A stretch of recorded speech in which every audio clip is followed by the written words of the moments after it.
Hello दोस्तों, आज मैं आपके लिए लेके आई हूँ हिंदी व्याकरण का एक इम्पॉर्टेंट टॉपिक जिसका नाम है कारक। तो स्टार्ट करते हैं। कारक क्या होता है? वाक्य में जिस शब्द का संबंध क्रिया से होता है उसे हम कारक कहते हैं। हिंदी में कारक 8 प्रकार के होते हैं। पहला कर्ता कारक, दूसरा कर्म कारक, तीसरा करण कारक, चौथा संप्रदाय कारक, पांचवा अपादान कारक, छठा संबंध कारक, सातवां अधिकरण और आठवां संबोधन कारक। ठीक है, पहला देखते हैं कर्ता कारक। वाक्य में जिस शब्द द्वारा काम करने का बोध होता है उसे कर्ता कारक कहते हैं। जैसे राम ने श्याम को मारा, इसमें जो ने है वो कर्ता है। ठीक है, राम ने रोटी खाई तो ने। मैंने उसे पढ़ाया, उसने लड़ाई लड़ी तो उसने ने, जिसमें ने आता है कर्ता ने। ठीक है, सेकंड देखते हैं कर्म कारक। वाक्य में क्रिया का प्रभाव या फल जिस शब्द पर पड़ता है उसे कर्म कहते हैं। जैसे श्याम ने गीता को पत्र लिखा तो गीता को प्रभाव किस पर पड़ा? गीता को उसने लिखा। ठीक है, जैसे राम ने श्याम को पुस्तक दी। नेक्स्ट देखते हैं पिता ने पुत्र को बुलाया, जिसमें का की के आते हैं। ठीक है, पुत्र को बुलाया। और नेक्स्ट है गुरु ने शिष्य को शिक्षा दी। नेक्स्ट देखते हैं थर्ड है करण कारक। करण का अर्थ होता है साधन। संज्ञा का वह रूप जिससे किसी क्रिया के साधन का बोध होता है उसे करण कारक कहते हैं। वह चाकू से मारता है तो साधन क्या है इसमें? चाकू। शिकारी ने शेर को बंदूक से मारा तो इसमें साधन क्या है? करण कारक क्या है? बंदूक। नेक्स्ट है उसने पेड़ को कुल्हाड़ी से काटा तो कुल्हाड़ी इसमें क्या हो गई? संबंध कारक हो गई। ठीक है, उसने चाकू से सेब को काटा।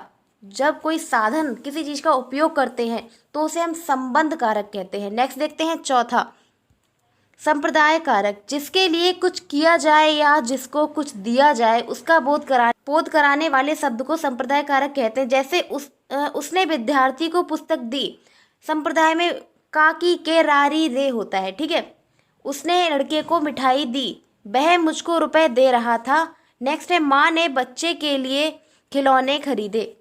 पांचवा देखते हैं अपादान कारक। संज्ञा या सर्वनाम के जिस रूप से दूर होने, निकलने, डरने, रक्षा करने, तुलना करने का भाव प्रकट होता है उसे अपादान कारक कहते हैं।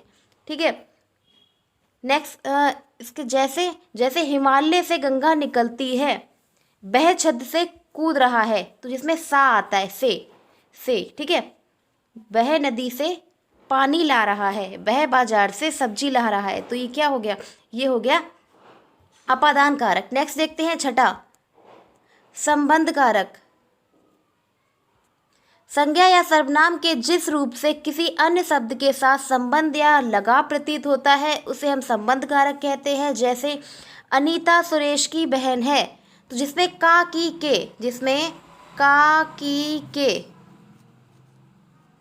रा री रे और ना नी ने आते हैं उसे हम संबंधवाचक कारक कहते हैं। ठीक है, तो उदाहरण देख लेते हैं। अनीता सुरेश की बहन है। नेक्स्ट है वह अनिल का भाई है, जिसमें का की के रारी रे नानी ने। ठीक है, सुरेंद्र बीरेंद्र का मित्र है, यह राम की पुस्तक है, इसमें का की के जो है वो संबंध कारक है। नेक्स्ट देखते हैं सातवां अधिकरण कारक। संज्ञा या सर्वनाम के जिस रूप से क्रिया का आधार सूचित होता है उसे अधिकरण कारक कहते हैं। जैसे तुम्हारे घर में 10 लोग हैं, दुकान पर कोई नहीं था।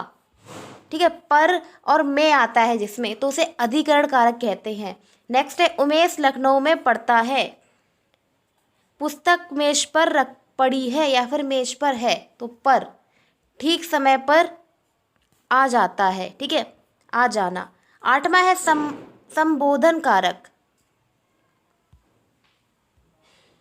संज्ञा के जिस रूप से किसी को पुकारने, चेतावनी देने या संबोधित करने का बोध होता है उसे संबोधन कारक कहते हैं। जैसे हे राम, जिसमें संबोधन वाला चिन्ह आता है। ठीक है, तो उसे संबोधन कारक कहते हैं। हे राम रक्षा करो, अरे मूर्ख संभल जा, ओ लड़के खेलना, खेलना बंद कर। ठीक है, तो इसमें हम टेबल देख लेते हैं जिसमें विभक्ति और विभक्ति बोधक चिन्ह है। ठीक है, देखते हैं। पहला, कर्ता ने, जब कर्ता होगा तो उसमें ने होगा, ने का प्रयोग किया जाएगा। कर्म को करण से के द्वारा, संप्रदाय को के लिए, अपादान से, और संबंध में आता है का, की, के, रा, री, रे, ना, नी, ने। ठीक है, अधिकरण में आता है में, पर, और संबोधन में आता है हे, अजी, अहो, अरे। ठीक है, तो इसके लिए हम याद करने की ट्रिक बताते हैं। इसको याद कर सकते हैं। कर्ता ने कर्म को करण से या के द्वारा, संप्रदाय को के लिए, अपादान से, संबंध का, की, के, रारी, रे, अधिकरण में, पर, और संबोधन हे, अजी, अरो, अहो, अरे। तो ये थी व्याकरण का कारक चैप्टर। अगर आपको मेरी वीडियो अच्छी लगी हो तो आप कमेंट बॉक्स में इसका रिप्लाई दें, और ऐसी ही वीडियो पाने के लिए सब्सक्राइब करें और बेल आइकन को प्रेस करें। Thank you.